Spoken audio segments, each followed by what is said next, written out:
안녕하세요. 테슬라 주주 여러분. 텍사스 교통국장이 양산형 사이버캡에 직접 앉아본 뒤 소감을 내놨습니다.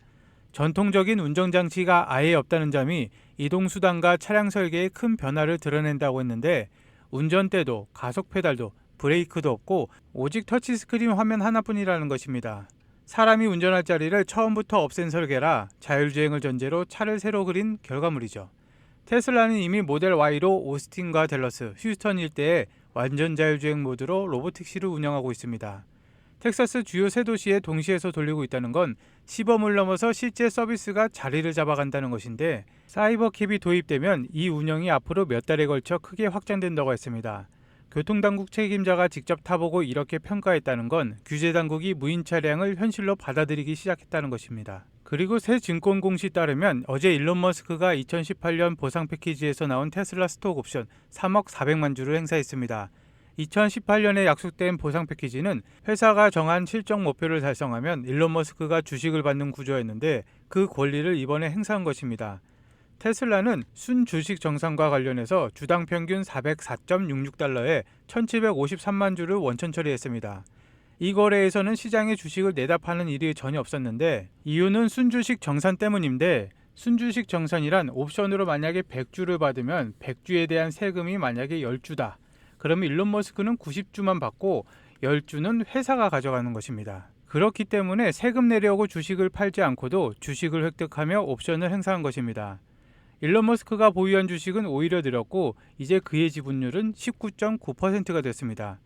스톡옵션은 정해진 가격에 주식을 살 수 있는 권리인데, 이걸 행사하려면 그 주식이 자기 것이 됩니다. 원천 처리한 1753만 주는 옵션 행사에 따른 세금을 내려고 회사가 떼어둔 목이라 시장에 매물로 풀린 물량과는 무관합니다. 그리고 테슬라가 받은 네트워킹 특허입니다. 많은 사람들이 오해하는데, 이 특허의 묘한 점은 이더넷을 더 빠르게 만들려고 한다는 데 있지 않습니다. 오히려 이더넷이 불완전한 상태로 두면서 더 빠르게 만든다는 점인데, 보통 통신은 데이터 덩어리, 즉 패킷이 중간에 사라지면 소프트웨어가 그걸 되살리는데 이 과정이 복잡하고 CPU에 부담을 줍니다. 테슬라는 인공지능 학습용 컴퓨터망 안에서 이 복구 과정을 통째로 하드웨어, 즉 칩 자체로 옮겼습니다. 연결 상태 관리, 패킷 순서, 응답 확인, 시간 초과, 재전송, 정리까지 전부 칩이 직접 처리하는 것이죠. 이게 왜 중요하냐면, 인공지능을 학습할 때는 수많은 칩이 쉴 새 없이 데이터를 주고받는데, 패킷 하나가 사라질 때마다 소프트웨어가 끼어들면 전체가 느려집니다. 테슬라 방식은 패킷의 일부가 사라지는 걸 허용하되 칩이 곧바로 알아채고 그 자리에서 되살립니다. 예를 들어서 패킷 1번부터 7번까지 잘 도착하고 8번 칩이 빠지게 되면 칩이 확인된 패킷은 버리고 8번부터 다시 보내면서 원래 순서는 그대로 지킵니다. 타이머도 소프트웨어가 아니라 하드웨어가 맞는데, 하나의 타이머가 여러 연결을 돌아가며 점검을 하고 응답이 제때 안 오면 바로 재종송을 겁니다. 사람을 치면 한 명의 관리자가 수많은 통로를 순서대로 빠르게 돌면서 막힌 곳을 찾아내는 식인데, 이걸 칩이 사람보다 훨씬 빠르게 합니다. 그리고 연결이 많아지면 타이머가 점점 주기를 스스로 조절해서 적은 칩 자원으로 많은 연결을 동시에 관리합니다. 이더넷을 완벽하게 만드는 대신 빠르게 실패하고 그 자리에서 복구해서 인공지능 학습이 멈추지 않게 만든다는 발상인데, 이게 테슬라 사업과는 어떻게 연결되느냐? 테슬라는 자율주행과 옵티머스를 위한 거대한 인공지능 학습용 컴퓨터망을 돌리는데, 그 안에서 칩끼리 데이터를 주고받는 속도가 학습 속도를 좌우합니다. 보통 통신 규약은 인터넷처럼 넓고 복잡한 망을 위해서 만들어져서 안전하지만 느립니다. 테슬라는 자기가 통제하는 닫힌 망 안에서만 쓸 것이라 그 복잡한 안정장치를 걷어내고 속도를 끌어올린 것이죠. 칩 안에서 저장 공간은 한정되어 있어서 테슬라는 보낸 순서를 기억하는 목록을 만들어 어느 패킷이 어디까지 갔는지 추적합니다. 이렇게 하드웨어가 직접 순서와 재종송을 챙기니까 소프트웨어가 일일이 끼어들 때보다 훨씬 빠른 것이죠. 자율주행과 옵티머스 두뇌를 키우는 학습 속도가 곧 경쟁력이라 테슬라는 그 바탕이 되는 통신망까지 직접 설계하고 있는 것입니다. 엔비디아와 같은 회사의 장비를 그대로 쓰는 대신 자기 학습 환경에 딱 맞는 통신 방식을 스스로 만들었기 때문에 그만큼 자체 기술 내재화가 깊어지고 있습니다. 또한 테슬라가 팔토알토에서 옵티머스 서비스 엔지니어링 현장 트레이너를 뽑고 있는데, 옵티머스 서비스 팀을 현장에서 직접 가르치고 지도하는 자리입니다. 기술 역량을 평가하고 개인별 학습 계획을 짜는 일도 맡고, 가장 눈여겨볼 대목은 이체용 공고가 로봇 정비와 수리 전문성을 콕 집어 요구한다는 점입니다. 옵티머스를 단순 개발 과제가 아니라 현장 배치와 정비 지원이 필요한 실제 제품으로 준비하고 있다는 것인데, 로봇이 실제 환경에 투입되면 진단과 수리, 부품 교체, 하드웨어와 소프트웨어 문제를 다룰 훈련된 팀이 필요하기 때문입니다. 자동차도 팔고 나면 서비스 센터와 정비 인력이 있어야 하듯 옵티머스도 팔려나가면 그걸 고치고 관리할 조직이 먼저 갖춰져야 합니다. 개발 단계에서 필요 없던 현장 정비 인력을 뽑는다는 건 테슬라가 옵티머스 상용화 대규모 배치를 위한 기반을 깔고 있다는 것입니다. 앞서 옵티머스 충전기 품질 엔지니어를 뽑는 데 이어서 현장 트레이너까지 생산에서 사후 관리로 준비 범위가 넓어지고 있습니다. 제품을 만드는 일과 그 제품을 오래 쓰게 관리하는 일은 다른 영역인데, 테슬라가 두 가지를 나란히 준비한다는 건 옵티머스를 진짜 팔 물건으로 보고 있다는 것입니다. 그리고 일론 머스크의 발언을 따라가 보면 방향이 점점 또렷해지는데, 바로 테슬라와 스페이스X의 합병 가능성입니다. 일론 머스크는 원칙적으로 합병 자체에 반대하지 않는다면서도 현실적으로나 법적으로 합칠 방법이 있을지 모르겠다고 했습니다. 직원 보상 구조도 짚었는데, 테슬라 직원은 테슬라 성과로, 스페이스X 직원은 스페이스X 성과로 보상받는 게 가치가 있다는 것입니다. 회사를 합치면 이 보상 구조가 뒤섞여서 직원들의 동기부여에 오히려 혼란이 생길 수 있다는 우려입니다. 그러면서 자기 회사들이 의외로 서로 가까워지고 있다고 했습니다. 테슬라와 스페이스X, xAI와 X가 겉으로는 따로지만 인공지능과 에너지, 로봇, 컴퓨팅, 우주 기반 시설에서 비슷한 장기 목표로 향한다는 것이죠. 스페이스X 상장 이후로 이 합병 얘기가 단순한 추측을 넘어 진지한 시장 분석의 주제로 떠올랐습니다. 스페이스X는 위성과 로켓, 스타링크를 가졌고, 테슬라는 인공지능과 로봇, 에너지 저장, 자율주행, 제조 능력을 가지고 있습니다. 두 회사가 가진 걸 합치면 지구와 우주를 잇는 인공지능, 에너지, 로봇 인프라가 되는데, 그 종착점이 생각보다 가까울 수 있다는 시각입니다. 일론 머스크가 짚었듯 두 회사를 합치는 건 법적 구조와 주주이해, 직원 보상까지 얽힌 복잡한 문제라 좋고 나쁨을 단순하게 이르기는 어렵습니다. 원칙적으로는 열려있지만 법적이고 현실적인 장벽이 여전히 크다는 게 지금까지 일론 머스크가 그은 선입니다. 미국 정부가 그록을 국가안보의 핵심적인 기술이라고 밝혔습니다. 그록은 일론 머스크의 인공지능 회사 xAI가 만든 대화형 인공지능인데, 챗 GPT 같은 모델과 경쟁하는 제품입니다. 그록이 비밀과 1급 비밀 등급망에서 핵심 임무를 지원하고 있다는 것인데, 그록 거부가 중요한 국가안보 임무를 돕고, 콜로서스2가 xAI의 더 발전된 그록 개발을 거둔다고 했습니다.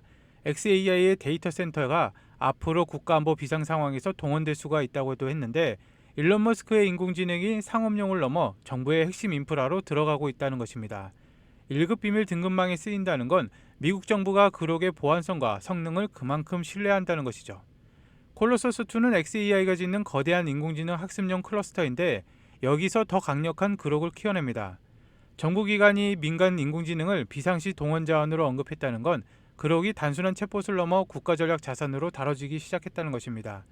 정부 계약은 한번 들어가면 꾸준히 이어지는 안정적인 수요라 xAI한테는 상업시장과 별개로 든든한 매출 기반이 되는 것이죠. 여러분, 최근 일론 머스크가 이끄는 테슬라와 스페이스X의 통합 생태계 뒤에서 미 연방정부 전체가 극비리하게 판을 깔아주고 있다는 사실을 알고 계십니까?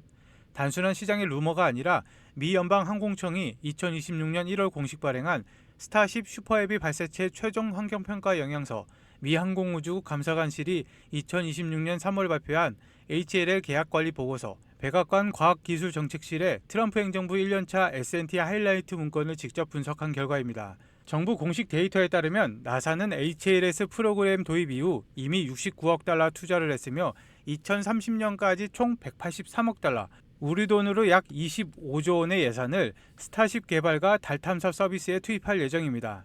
스페이스X의 스타쉽 관련 계약 규모만 해도 아르테미스 미션을 포함해서 43억 달러에 달하죠. 여기에 미 국방부와 연방항공청뿐만 아니라 백악관 과학기술정책실까지 총동원되어 일론 머스크의 우주 영토 확장을 전방위로 지원하고 있습니다. 백악관이 2025년 12월 전격 서명한 미국 우주 우위 확보의 행정명령은 2028년까지 달 표면 유인 착륙을 완료하고 2030년까지 상시적인 달 기지를 구축하려는 초강력 국가안보 지침을 담고 있습니다. 단순한 민간 기업의 비즈니스가 아니라 미국의 국가적 명운과 주 단위의 안보 자금이 결합되어서 움직이는 거대한 국가 프로젝트라는 뜻이죠. 그렇다면 왜 테슬라와 스페이스X의 통합일까요? 대중들은 스페이스X의 스타쉽 발사만 주목하지만 연방정부의 문서가 가리키는 진짜 핵심은 테슬라의 에너지 하드웨어가 스페이스X의 발사 기제를 완전히 지배하기 시작했다는 점입니다. 2026년 FAA 최종 보고서 발사기지 인프라 명세서를 보면 스페이스X는 케네디 우주센터의 연간 44회의 스타쉽 발사와 88회의 전격적인 착륙 미션을 소화하기 위해서 대규모 추진제 생성 및 스토리지 인프라를 새롭게 구축하고 있습니다. 스타쉽의 랩터 엔진은 액체 산소와 액체 메탄을 극저온으로 얼려 사용하는데 이 거대한 우주 연료를 민간 공장에서 트럭으로 실어나가는 것이 한계가 있습니다. 그래서 일론 머스크는 기지 내부에 초거대 공기분리 장치와 천연가스 액화 공장을 직접 건설하고 있습니다. 그리고 이 초고전력 생산 시설을 24시간 중단 없이 가동하는 핵심 동력이 바로 테슬라의 산업용 초대형 배터리 메가팩입니다. 문서상으로 무려 12개의 메가팩이 정밀 배치되어 24메가와트, 48메가와트시 규모로 독립적인 자체 전력 허브를 구성하도록 설계가 되었습니다. 뿐만 아니라 우주 궤도에서 지구 중력과 달 중력을 동시에 이겨내며 근직선 할로 궤도로 진입하기 위해 스타쉽은 발사 전 지구 저궤도에서 무려 10회 이상의 연료 보급선과 도킹하여 우주에서 극저온 연료를 완벽하게 충전하는 고난도 프로세스를 거쳐야 합니다. 우주 공간에서 극저온 액체 연료의 증발을 막고 계측하는 테슬라와 스페이스X의 배터리 제어 및 시스템 엔지니어링 기술 시너지가 없다면 불가능한 구조입니다. 테슬라의 그리드 기술이 스페이스X의 국방 및 우주 인프라를 지탱하는 완벽한 수직 계열화가 연방정부 공인하에 실현되고 있는 것이죠. 이것은 시장의 변동성에 일희일비할 단계가 아닌 국가 권력이 법과 행정명령으로 강제하는 정해진 미래입니다. 나사 OIG 보고서의 최신 업데이트를 보면 2026년 나사는 아예 아르테미스 캠페인 아키텍처를 전격적으로 수정했습니다. 스타쉽을 지구 저궤도 테스트 미션에 선제적으로 투입해서 오리온 우주선과 도킹, 생명 유지 시스템 및 통신 인터페이스를 완벽하게 검증한 뒤 매년 최소 1회 이상 달 표면에 무조건 착륙시키는 연례 정기 미션 체계로 전환한 것입니다. 미 정부의 싱크탱크와 군부 엘리트들은 이미 스페이스X의 독점적인 우주 수송 능력과 테슬라의 공급망 제조 역량이 결합된 시너지를 기하급수적 변화의 핵심 축으로 정의했습니다. 이 거대한 판을 주도하는 백악관 과학기술정책실은 프로이노베이션 정책을 통해서 환경 규제를 전면적으로 개편하고 심사 기간을 수개월에서 수주일로 단축하며 레드테이프를 완전히 찢어발기고 있습니다. 2026년 현재 최첨단 AI 파운데이션 모델들이 일론 머스크의 하드웨어 제조 공정에 직접 융합이 되고 있는 것이죠. 미국의 국가 권력이 돈을 쏟아붓고 제도적으로 밀어붙이는 이 필연적인 흐름을 거스르는 건 불가능합니다. 우리 같은 개인들이 자산의 양극화에서 살아남는 유일한 방법은 미국 정부가 일론 머스크와 함께 깔아놓은 이 거대한 마스터 플랜 위에 미리 탑승하는 것뿐입니다.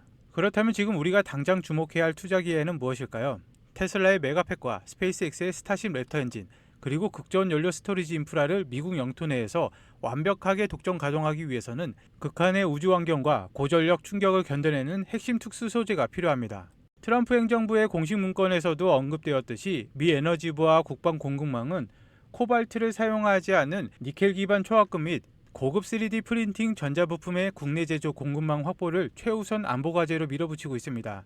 스페이스X와 테슬라의 통합 거대 인프라에 이 핵심 안보 소재를 독점 공급하며 수조 원대의 국가안보 테크벨트의 직속 수혜를 고스란히 받게 될 미국 히든 파트너 기업이 존재합니다. 하지만 이 기업의 이름과 구체적인 리포트는 회사의 시총이 너무 작아 정보가 한꺼번에 풀리면 수급이 꼬이고 연방정부의 전략문자 수출 통제 및 기술안보 라이선스 이슈로 이 영상에서 대놓고 언급할 수가 없습니다.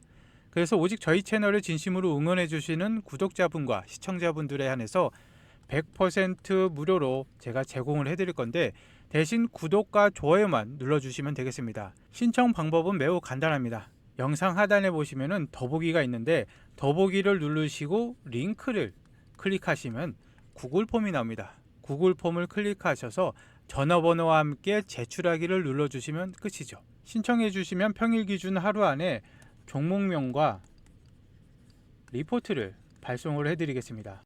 거대한 성장 추입, 기회는 오직 행동하는 소수에게만 허락이 됩니다. 지금 바로 신청하시면 됩니다. 오늘 영상 끝까지 봐주셔서 감사합니다.